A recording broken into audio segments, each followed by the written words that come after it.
Mga kadambil, start muna tayo sa ating workout. Ang ating program ngayon ay push up 15 repetition 3 sets. Push up. Yan ang ating ginagawa mga kadambil.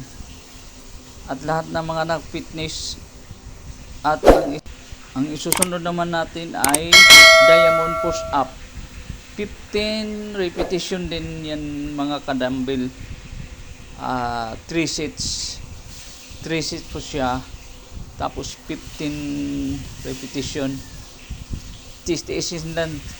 3 beses yan pabalik-balik natin gawin. At sa sunod naman ay mid ball push up. Pangatlo natin mid ball push up. Yan ang natin, mid ball push up. Tiis-tiis. Diretso to mga kadambil. Lahat ng nag-workout ngayon, dito gagawin nyo rin ha. Ang susunod naman natin ay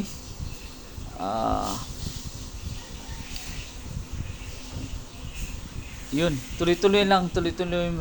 Kabilaan kasi yan. Kaliwa kanan po natin ang ginagawa niyang mid ball push up. At saka sunod, clap push up. Clap push up yan po. Yan ang mahirap lang kasi yan, pero okay lang. Pag magbigat yung katawan mo, mahirap talaga. Sasanayin mo rin, araw-arawin mo din yan. At ang sunod natin ay climb push up. 15 repetition yan, 3 sets. 3 sets din yan guys. Ang mga kadambil, tsaga-tsaga na lang, papawis, idiin mo na lang ng idiin. Total, lahat naman natin ginagawa yan para sa muscle natin, para ma-improve yan. Ang sunod man, decline push up.